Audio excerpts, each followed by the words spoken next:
Did you miss our New Year, New Books program? Check out some of the titles we talked about. Historical fiction.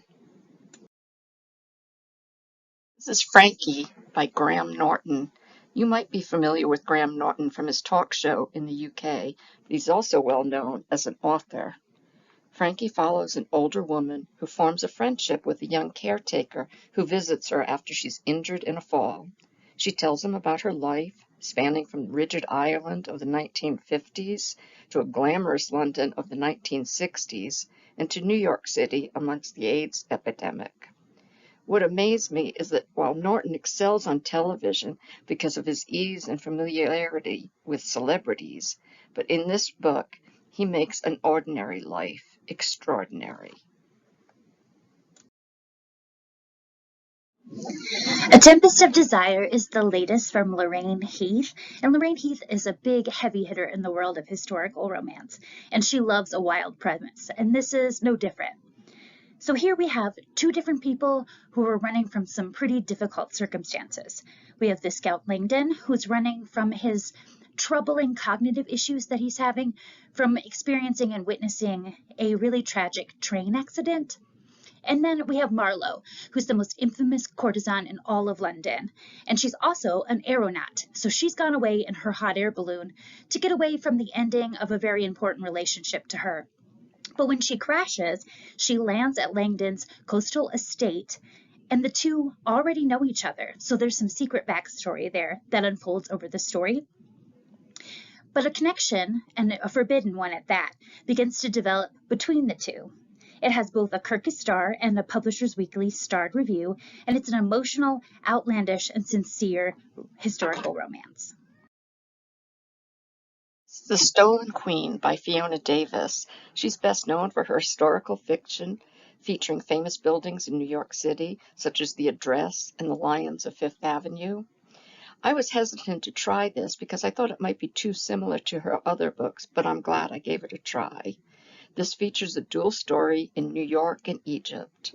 In 1938, a young woman working for the Metropolitan Museum is sent to Egypt's Valley of the Kings on an archaeological dig. She makes a significant find there, as well as getting romantically involved with another archaeologist.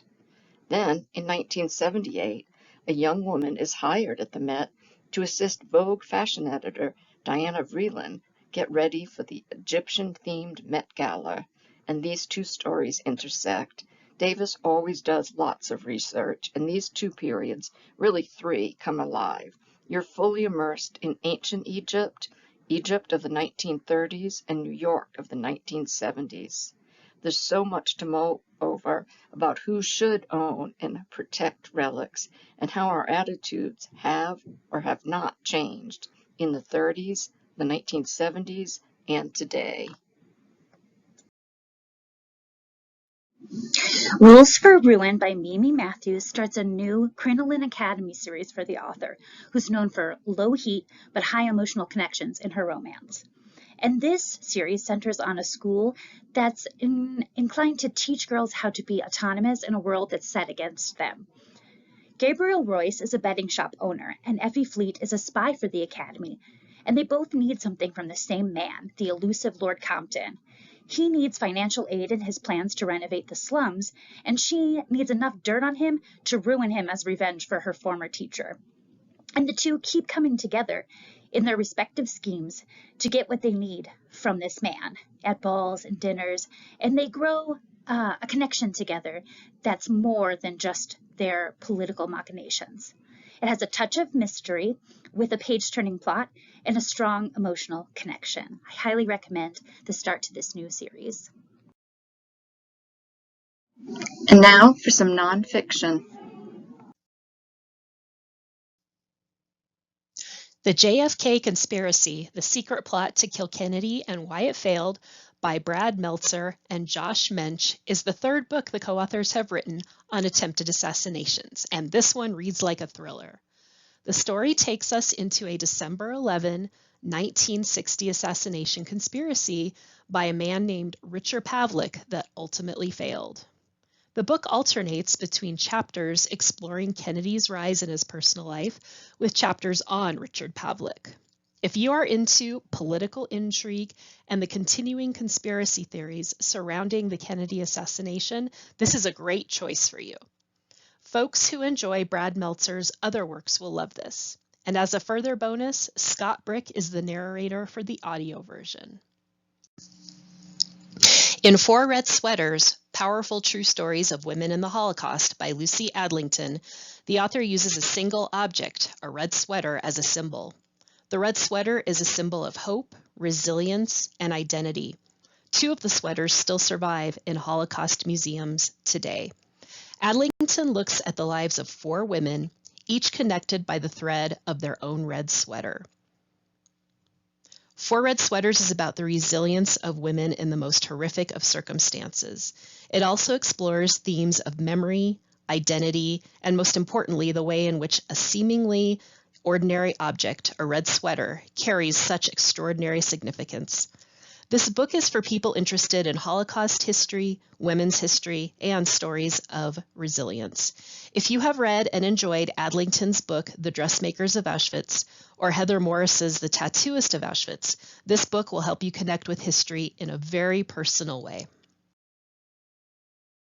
Looking at Women, Looking at War, A War and Justice Diary by Ukrainian novelist turned war reporter Victoria Amelina explores war through the eyes of women.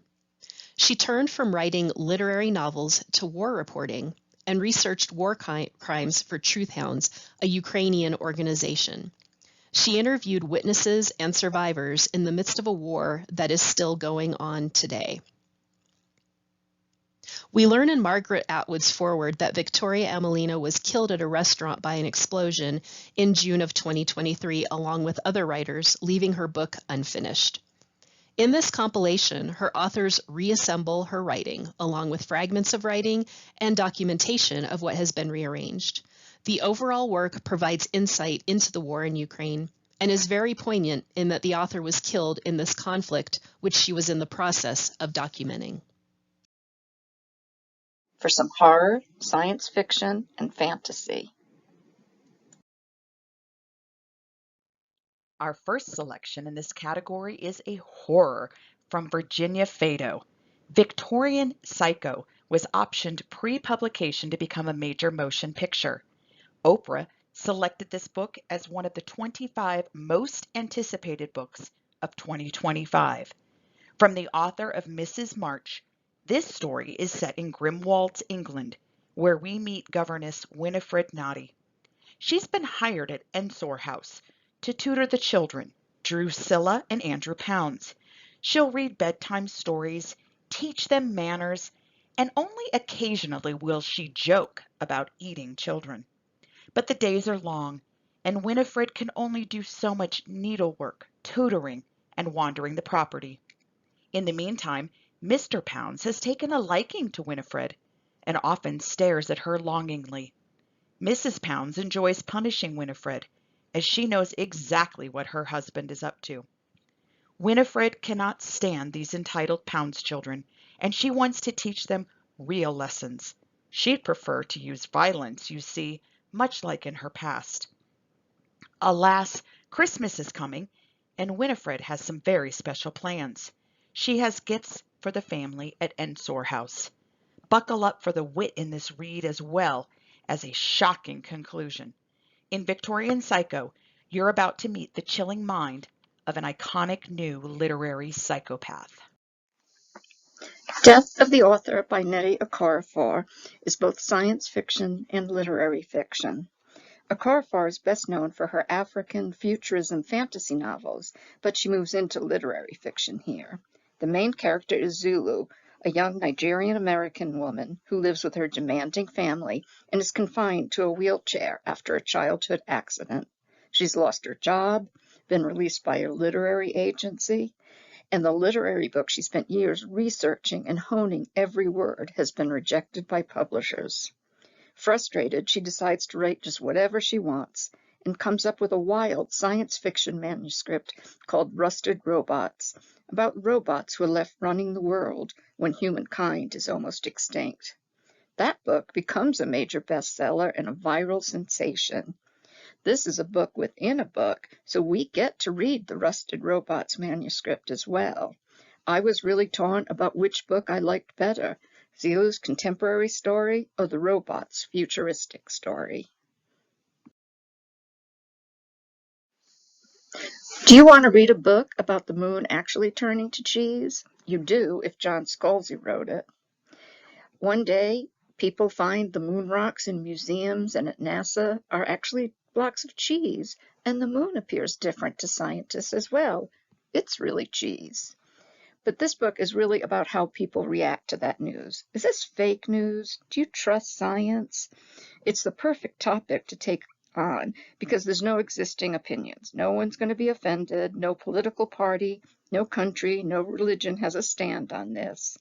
A highlight for me was the US president being determined not to have his legacy being announcing that the moon is cheese.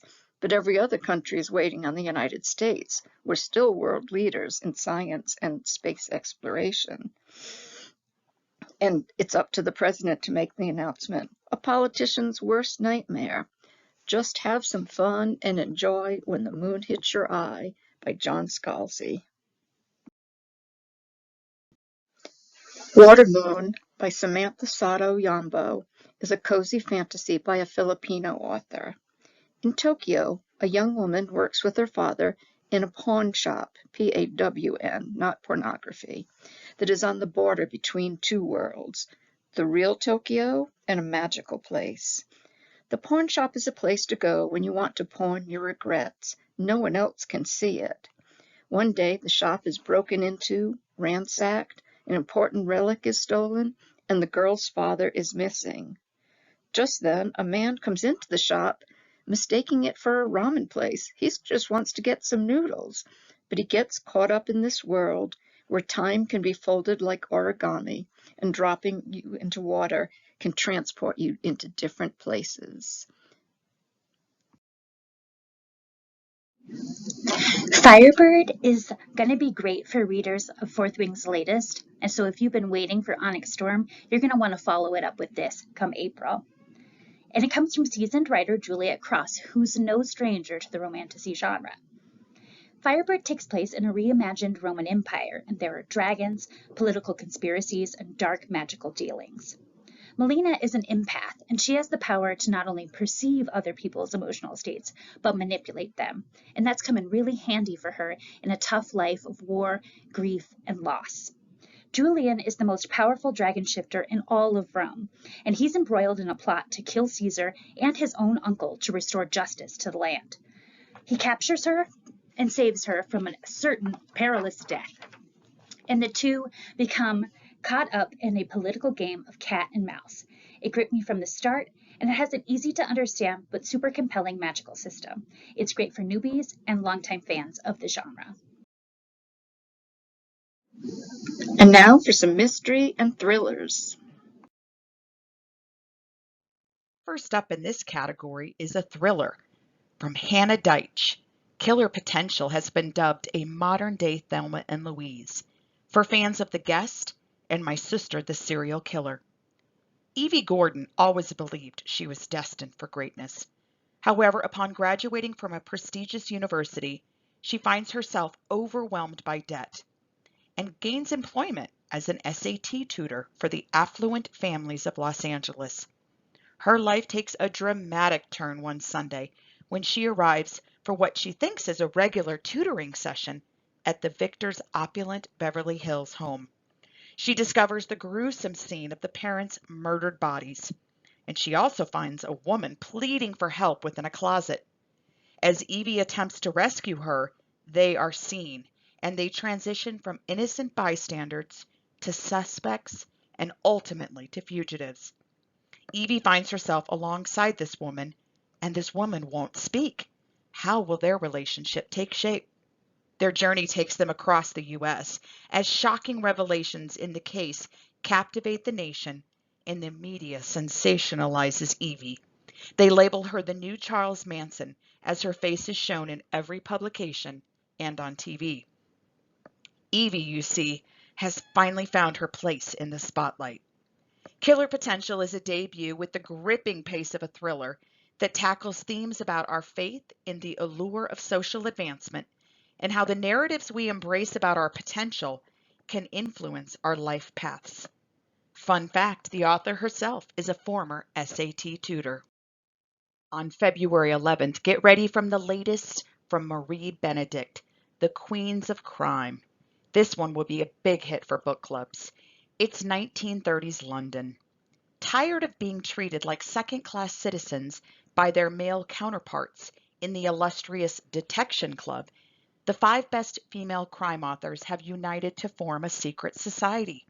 Led by the formidable Dorothy L. Sayers, the group consists of Baroness Emma Orczy, Marjorie Allingham, Nio Marsh, and Agatha Christie. The Queens of Crime is their name, and they are working to investigate the death of a young woman strangled in a French park. They discover she may have ties to the top brass of the British establishment. Just as the women find they work better together, the murderer then goes directly for Dorothy Sayers, threatening to reveal a sinister secret from her history that she would stop at nothing to conceal.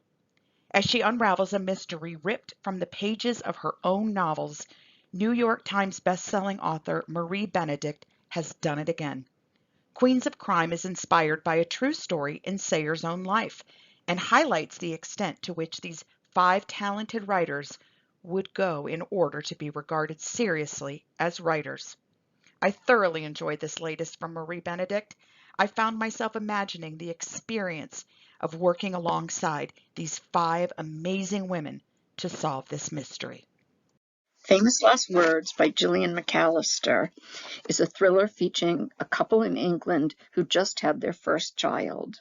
On the morning that the woman is set to go back to work and leave her child at daycare for the first time, she's annoyed that her husband leaves for work early, not helping her with the baby, offering encouraging words. Later at work, there's lots of sirens and helicopters all over central London, and on the news they learn of a major hostage crisis taking place.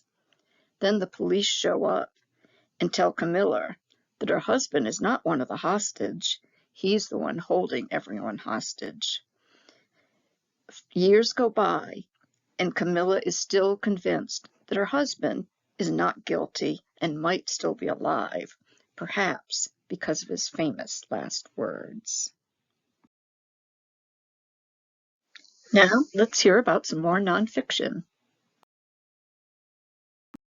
I Am Nobody's Slave, How Uncovering My Family's History Set Me Free by Lee Hawkins is a first-rate autobiography and a very deep read. Hawkins relates his own harrowing childhood as he was a victim of abuse perpetuated throughout his family's history.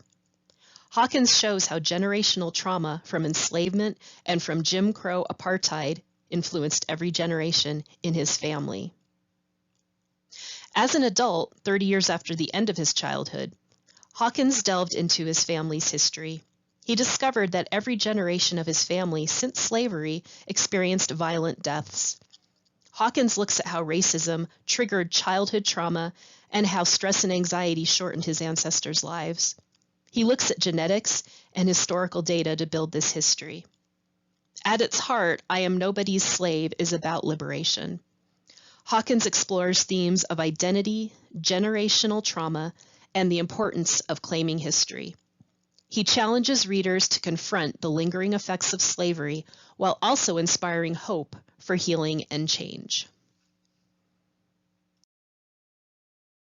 What if the story of human history could be told through 6 devastating plagues?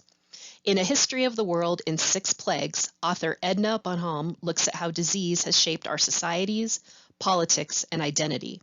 From cholera in the 19th century to the COVID-19 pandemic, Bonhomme explores the intersections of contagion, class, and captivity, revealing how plagues have not only threatened lives, but also transformed the course of civilization. This book tackles major themes: the relationship between disease and inequity, the role of systemic oppression in public health, and the resilience of communities during times of crisis. Bonhomme challenges us to reconsider how we think about health, not just as an individual issue, but as a deeply political and social one. Kirkus Review calls the book a searing attack on social injustices. What happens when working hard isn't enough to secure a roof over your head? In There Is No Place for Us, Working and Homeless in America, Brian Goldstone explores the harsh realities of the American housing crisis, revealing the heartbreaking stories of individuals and families caught in a system that seems designed to fail them. This book isn't just a story of homelessness. It's a story of resilience, inequality, and the elusive promise of the American dream. Imagine working full-time, sometimes holding multiple jobs, and still not earning enough to afford a place to live. Goldstone's book forces us to ask, how did we get here? And what does it say about our society when millions are left without a place to call home? Goldstone follows the lives of working Americans who find themselves homeless despite their efforts to stay afloat. Through vivid storytelling and investigative journalism, he shines a light on the systemic issues: skyrocketing housing costs, stagnant wages, and a fraying social safety net that contribute to this crisis. The book isn't just statistics. It's the lived experiences of people struggling to survive while navigating shelters, unstable housing, and a system that often ignores them. This book is essential reading for anyone who cares about social justice, economic inequality, or the state of housing in America. It's an eye-opening and deeply moving exploration of an issue that impacts millions, yet is often misunderstood.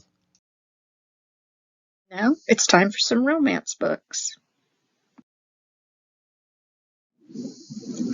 Frenemies with Benefits is the latest in the Peachtree Code series from Cynthia Williams. And Williams is known for her strong, driven female characters who speak their minds and get things done. And Tracy's no different.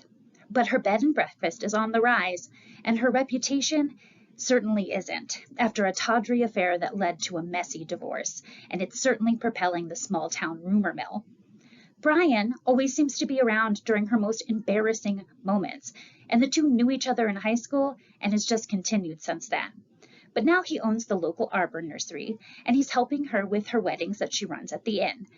They form a friendship, and even though both are struggling with some intense family dynamics and messy previous marriages, the two form a strong friendship that then turns into something more. And the connection between the two of them feels very real, and it's great for fans of small town romance, and I'll say it deserves a better title, as it's much more mature than the title suggests. B.K. Borison became wildly popular with her Christmas romance, Lovelight Farms. Aidan is a struggling radio show host for Heartstrings, but it's become more difficult as his faith in romance dwindles more by the day. Julie's never been concerned with romance, content to be a single mom to her daughter Maya. But when Maya calls in to Aidan's show seeking advice for her mom, the call goes viral and inspires a new show where they chat about the ups and downs of her dating life. But Aidan hopes she'll choose him in the end. It's charming, warm, with mature, if struggling characters, and it's going to be great for fans of Abby Jimenez and Rachel Lynn Solomon.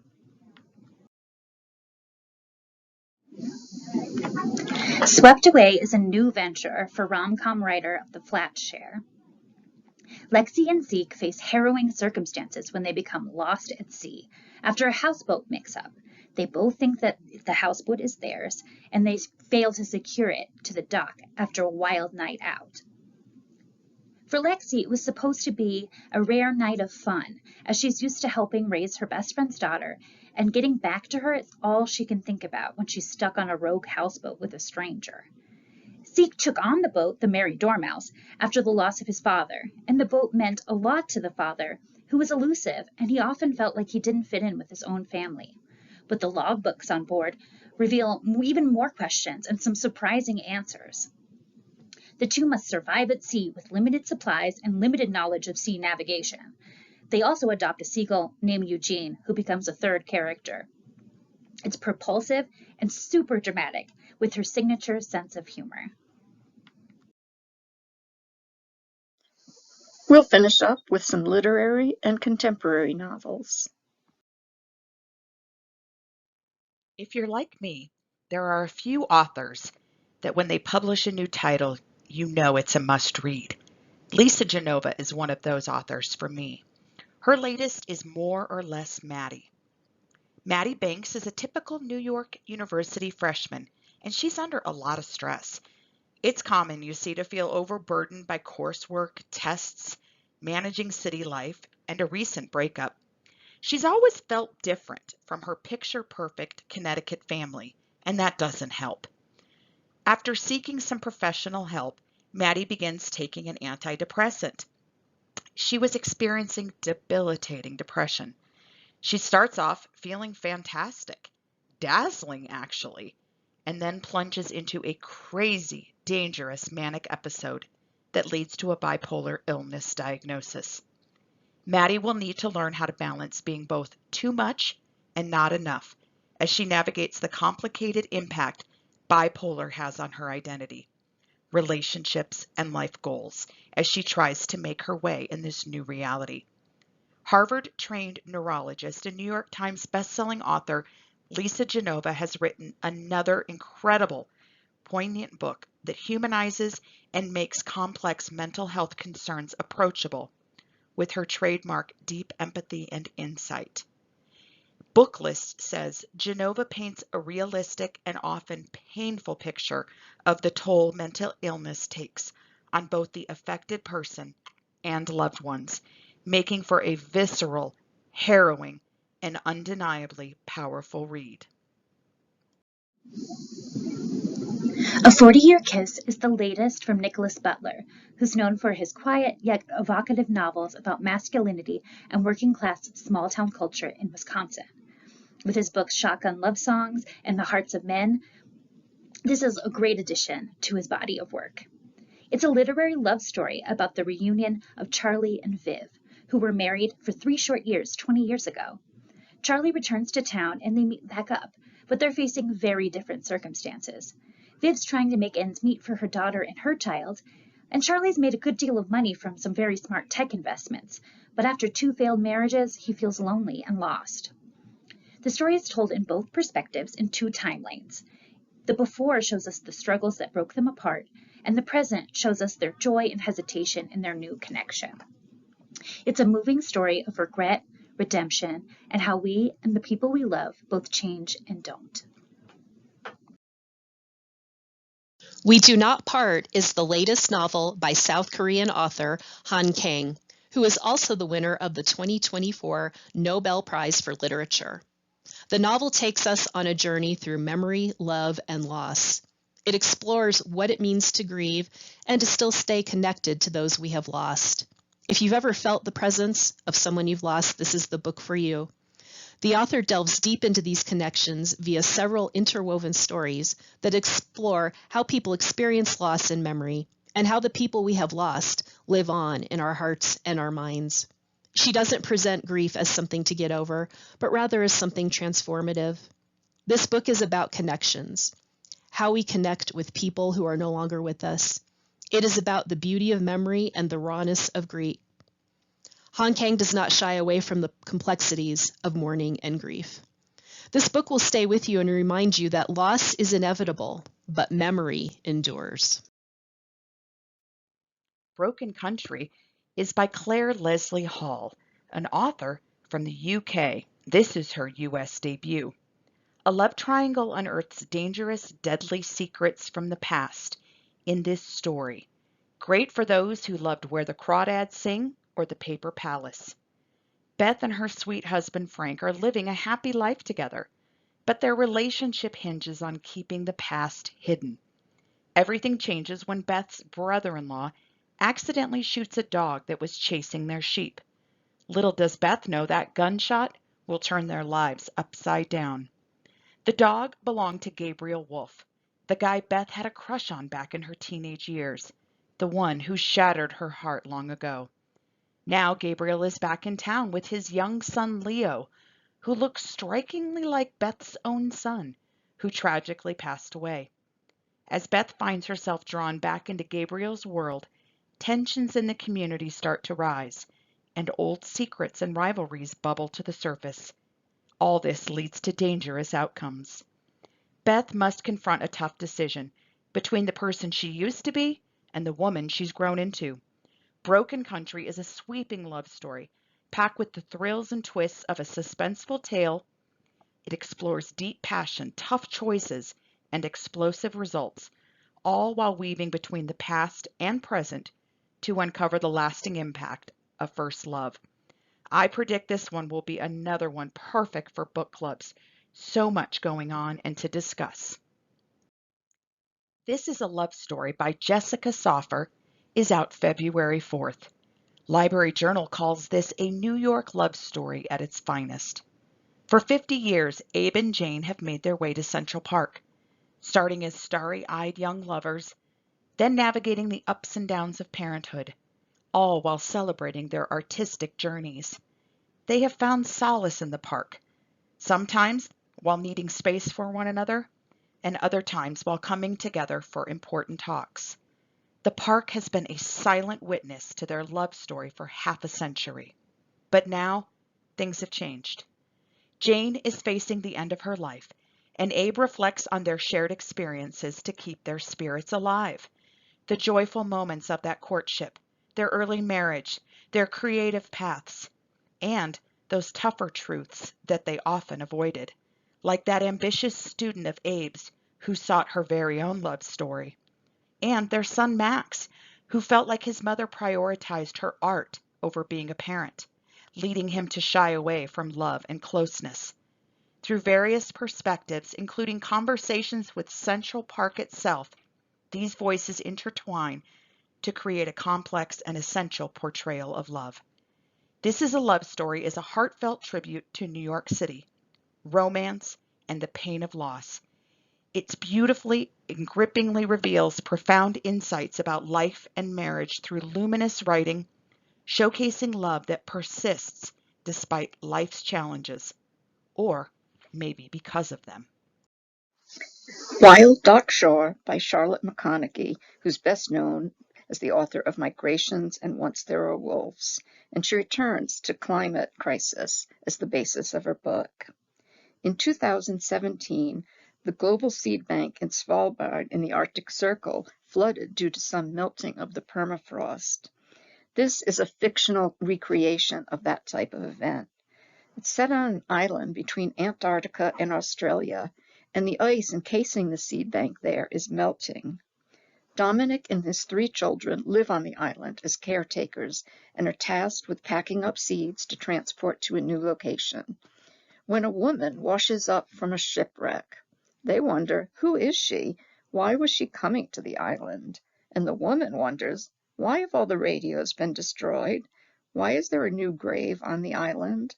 This has a little mystery, thriller, romance, and adventure, and it is book club gold. There are so many topics and themes to discuss. Our final selection for New Year, New Reads is Penitence from Colorado author Kristen Koval. I am predicting this will be a big one. Koval is a former lawyer and lives in Boulder. For me, this was part Jodi Picoult with a sprinkling of John Grisham. When a shocking murder shakes up the lives of Angie and David Sheehan, everything they know is turned upside down. In a bid to protect their family, they seek the help of Martine Dumont, a small-town lawyer. But Martine is more than just a legal advisor, you see. She is also the mother of Angie's first love, Julian, who has made a name for himself as a criminal defense attorney in New York City. As Julian and Angie face their past and the guilt from a tragic incident that happened years ago, they have to deal with their own responsibilities and the lingering emotions that still connect them.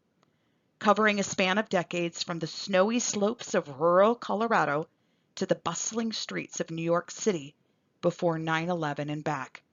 Kristen Koval's debut novel, Penitence, dives into the intricate nature of family loyalty, the quest for redemption, and the deep impact of genuine forgiveness. For readers of Ann Patchett and Celeste Ng, Penitence is a poignant exploration of love and forgiveness.